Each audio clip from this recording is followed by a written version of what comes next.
जय श्री कल की। ओम नमो भगवते वासुदेवाय। दिल्ली में ब्लास्ट और पाकिस्तान में मच गया हड़कंप, क्योंकि कनेक्शन निकल कर यही आ रहा है कि इसमें जैश ए मोहम्मद का हाथ है और वहाँ से हैंडलर यहाँ पर जो आतंकवादी मारे गए वो उनके संपर्क में थे। अब जब पक्की हो गई ये बात और साजिश के तार जुड़ गए, अभी भी कई कड़ियाँ जोड़नी बाकी हैं। दिल्ली तो केवल झांकी थी, उनका उद्देश्य अयोध्या और काशी को हिलाना था। जी हाँ, कारण क्या वो बतलाऊंगी, लेकिन याद कीजिए जिस समय मैंने आतंकवादियों के निशाने पर हमारा देश आ चुका है, बहुत बड़ा षड्यंत्र रचा जा रहा है, हमारे देश के खिलाफ बड़ा खतरा मंडरा रहा है। लगातार कई वीडियोस के टाइटल मैंने क्लियरली मेंशन किया था और उस वीडियो में हमारे देश में कहां कहां पर खतरा, वहीं पर मैंने दिल्ली का नाम लिया था। और दिल्ली के पश्चात मैंने कहा था जो मंदिर, उसमें मैंने कहा था कि दिल्ली के बाद अगर सबसे बड़ा खतरा कहीं मंडरा रहा है तो वो अयोध्या। कारण वहाँ पर बाबरी मस्जिद नहीं बनने की थी, ढहा दिया गया बाबरी मस्जिद को, और वहाँ पर अयोध्या का मंदिर, तो ये आतंकियों के निशाने पर है।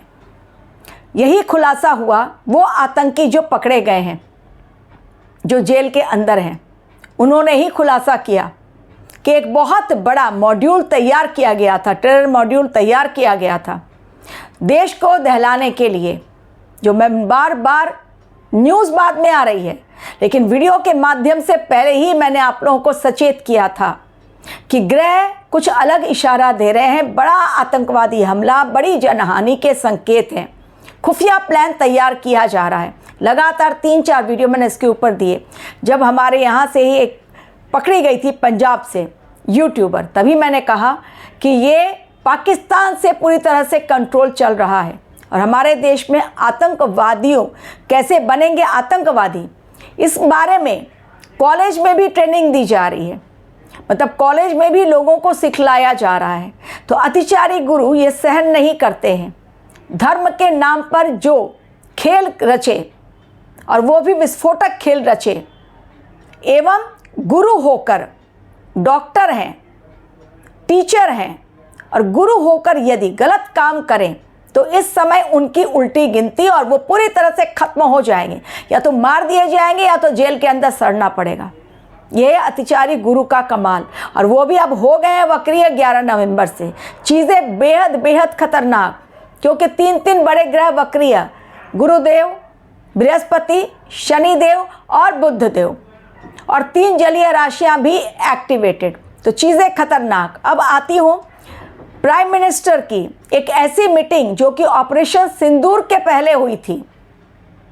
फिर मैं संकेत दे रही हूं आप लोगों को, ऑपरेशन सिंदूर के पहले, जस्ट पहले, जब लोगों को लगा था कि प्रधानमंत्री तो कोई एक्शन ही नहीं ले रहे हैं, पहलगाम आतंकी हमला हो गया और कोई एक्शन नहीं हमारे देश ने लिया, चुपचाप हाथ पर हाथ धरे बैठे हैं, तभी ये मीटिंग हुई थी सिक्योरिटी के साथ। मतलब जो संभालते हैं, हमारी सेना जो है, जो सिक्योरिटी देखती है, हमारे देश के बॉर्डर को संभालती है, उनके साथ एक बहुत हाई लेवल मीटिंग प्रधानमंत्री की, जो ऑपरेशन सिंदूर के ठीक पहले हुई थी। बहुत खुफिया मीटिंग ये रहती है, किसी को भी अलाउड नहीं, कोई कैमरा अलाउड नहीं। CCE मीटिंग, ये जो CCE मीटिंग है ये फिर से हुई है, हो रही है। तब जब मेरा वीडियो आप लोगों को पहुंचेगा तब तक हो सकता है मीटिंग खत्म हो, लेकिन तारीख याद कर लीजिए, 12 नवंबर को फिर से एक बार मीटिंग होना। और दिल्ली ब्लास्ट के बाद ठीक वैसे ही जैसा पहलगाम आतंकी हमले के बाद हुई थी मीटिंग, वैसी ही मीटिंग। ये मीटिंग जल्दी होती ही नहीं है, ये बहुत इमरजेंसी मीटिंग और बहुत इमरजेंसी काल में, आपातकाल में इस मीटिंग को रखा जाता है, जिसमें केवल चुनिंदा लोग, सेना के अधिकारी, प्रधानमंत्री, अमित शाह जी, रक्षा मंत्री, यही लोग रहते हैं। हाई लेवल मीटिंग चल रही है और जो लोग भी सिक्योरिटी को संभालते हैं उन सभी लोगों को बुलाया गया है। अंदर की बात बिल्कुल बाहर नहीं आने पाए, कोई भी कैमरा अंदर अलाउड नहीं है, लेकिन ये मीटिंग चल रही है। अब आती हूँ आतंकवादियों की बात पर। अभी भी खतरा बहुत बड़ा 6 दिसंबर को एक्चुअल में प्लान था। 6 दिसंबर वो दिन जिस दिन बाबरी मस्जिद को ढा दिया गया था। उनके मन में कहीं ना कहीं गुस्सा है, इसलिए 6 दिसंबर का दिन था जिस दिन अयोध्या का मंदिर आतंकवादियों के निशाने पर था। बहुत बड़ा ब्लास्ट करने का प्लान कर रहे थे। वो जो विस्फोटक पकड़ा गया, 3000 किलो विस्फोटक पकड़ा गया, अभी पता चला वो 2900 ग्राम एग्जैक्ट था, लेकिन टोटल उन लोगों ने जो विस्फोटक तैयार किया वो 3200 यानी 3200। तो 300 विस्फोटक अभी भी मिला नहीं है। छापेमारी लगातार चल रही है। अब कौन कौन से राज्य जो है वो देख लीजिए आप। पंजाब है, हरियाणा है, जम्मू कश्मीर पे भी बहुत बड़ा सर्च चल रहा है। मैं आगे बताती जाऊँगी। मेरा वीडियो बहुत इंपॉर्टेंट है, बहुत इंपॉर्टेंट मैसेज लेकर आप लोगों को मैं वीडियो दे रही हूँ, तो ध्यान से सुने और जो मैं कह रही हूँ और मेरा जो टाइटल है उस पर ध्यान दें। पिछले सारे वीडियो के टाइटल आप देखते चले जाएं कि मैंने कितना अप्रोप्रिएट टाइटल चुना और किस प्रकार वही घटनाएं घटी जो मैंने टाइटल में डाला था। मतलब बहुत सटीक मेरे टाइटल होते हैं जब मैं चूज़ करती हूँ। तो अभी फिर वही सटीक जानकारी आप लोगों को दे रही हूँ कि ये समय अगर किसी ने भी खिलवाड़ किया धर्म और शिक्षा को लेकर, जो धर्म गुरु हैं या जो टीचर हैं, अगर किसी ने भी इस तरह का खिलवाड़ किया और अपने कर्तव्य से मुंह मोड़ा तो उसकी तो फिर जान गई। इस समय अतिचारी गुरु नहीं छोड़ेंगे और बकरी होने के बाद तो और नहीं छोड़ेंगे। एक तो हो गई ये बात। दूसरी बात, हाई लेवल मीटिंग चल रही है, खेल तमाशे के लिए तो चल नहीं रही है। डेफिनेटली कोई बड़ा स्टेप, कोई बड़ा एक्शन। तीसरी बात, धार्मिक स्थल इस समय आतंकियों के निशाने पर हैं। अभी भी 300 ग्राम विस्फोटक पकड़ा नहीं गया है। वो अमोनियम नाइट्रेट भी हो सकता है, वो RDX भी हो सकता है, वो कुछ भी हो सकता है, लेकिन अभी भी 300 ग्राम विस्फोटक पकड़ा नहीं गया है। कहाँ छिपा कर रखा है नहीं पता। कहीं पर भी बड़ा ब्लास्ट करने की अभी भी तैयारी। कहाँ कहाँ पर जाने से बचे उन आतंकियों ने खुलासा किया जो पकड़े गए हैं कि निशाने पर कौन सी जगहें थी। खुलासा अभी मैंने पहले ही आप लोगों को वार्निंग दे दी थी। मंदिर उन्होंने कहा, धार्मिक स्थल हिंदुओं के वो हमारे निशाने पर।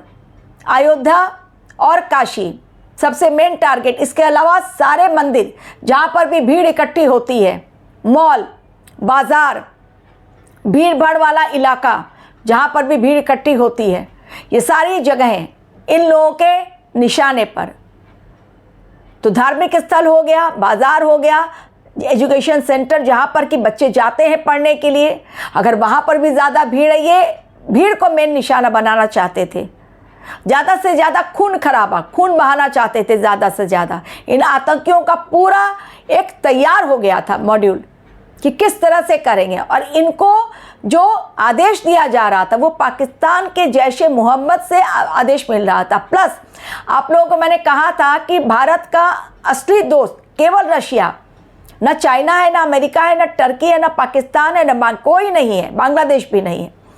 इन लोगों ने यह भी खुलासा किया कि ये लोग टर्की गए थे और टर्की में जाकर बहुत बड़ी मीटिंग भी हुई थी इन लोगों की, और वहाँ पर पूरा हमले का प्लान तैयार किया गया था।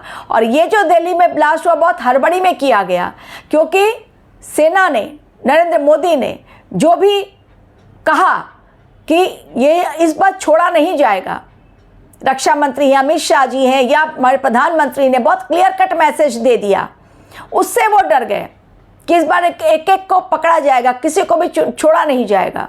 ये जो मैसेज थे कि आप किसी को बख्शा नहीं जाएगा, इससे वो लोग इतना डरे कि विस्फोटक पकड़ा गया, अब हम लोग भी मारे जाएंगे, तो चलो ब्लास्ट कर दो।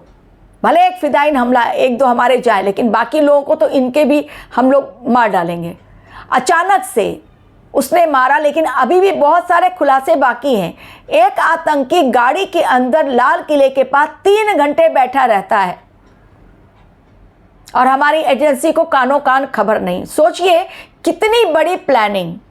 अब हमारी सुरक्षा एजेंसियां बहुत सतर्क और बहुत बड़ा काम कर रही हैं, लेकिन उस समय नहीं कर पाई जिस समय करना चाहिए था, जिस समय उन्हें एक्टिव होना चाहिए था।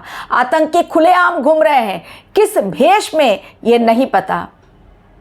इसके अलावा आप लोगों को मैंने प्लेन क्रैश की बातें बतलाई थी, तो प्लेन क्रैश हो गया टर्की के जॉर्जिया में, एक बड़ा प्लेन क्रैश, मालवाहक वो प्लेन था, और एवं वो जो प्लेन में क्रू मेंबर्स थे, वो सारे क्रू मेंबर्स करीबन 20, बहुत भीषण ये प्लेन क्रैश हुआ। इसके बारे में मैंने कहा था, जब आप लोगों को वीडियो दिया ग्रहों के, तभी मैंने कहा कि संकेत किन किन घटनाओं के मिल रहे हैं। बाकायदा मैंने किया मेंशन किन किन घटनाओं की, उसमें मैंने प्लेन क्रैश कहा था। इमरजेंसी लैंडिंग बनारस में 12 नवंबर को ही हुई।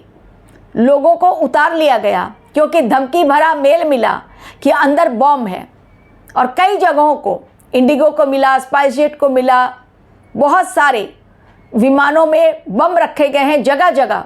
फटाफट मेल डाल दिया गया।